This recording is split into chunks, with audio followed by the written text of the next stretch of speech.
Anong last name ng isa? Ni Angelo? Hindi ko nag-gets. Kapukian. Kapukian?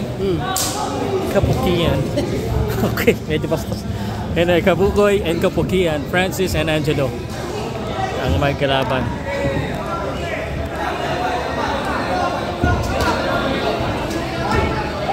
Ito po yung formula dito po sa Philippine Combat Championship. Kaya gagana po dito sa Baptist College na kung kakatapusan agad. Special shout out to Joe Vincent. Go to the ground. Trying to get the back. Ito si Angelo. Okay, Francis. Oh, what a slam. Nakuha niya yung kalimang paa. And the crowd shouting at hindi ka nga nasasabi ng crowd. May ingay sila dito sa venue.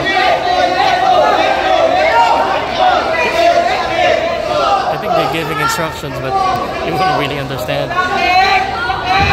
We're here supporting local MMA event by Joe Vincent. This is the first ever event of Joe Vincent. Ano ito na yung co-main event. Actually, hindi ko masyado kinuhanan yung mga fights. Ito na.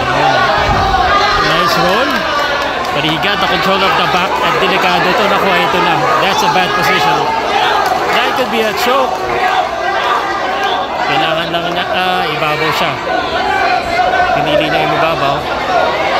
He's trying to control the body. Kailangan lang niya i-hook yung paa niya. Tapos ihiga niya na lang uli. Ayaw. Hindi yun ang plano niya. Eh, nakawala.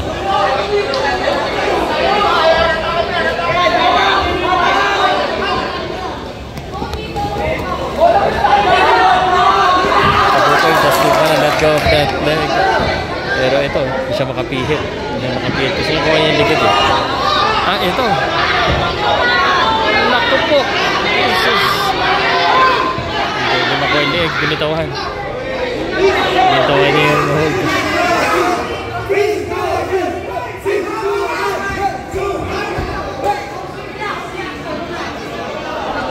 Tibay din itong Francis. Nag-exert ng effort masyado to si Angelo. Tingnan natin. Kanina nag-gas out din yung mga fighter. Actually, nakababa na yung kamay. Bueno, nakababa yung kamay.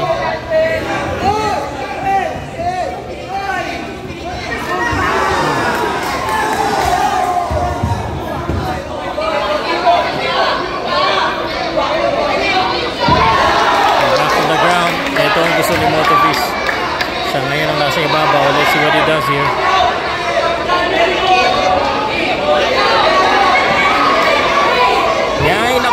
He's gonna have full mount. Nako po. That's a bad position. And Motofish making it rain now, left and right. It's raining. And delikado to. Just a matter of time. Uy, almost. Pero lumalaban pa.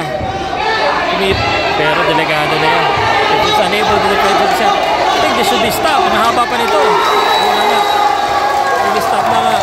And Motofish Francis.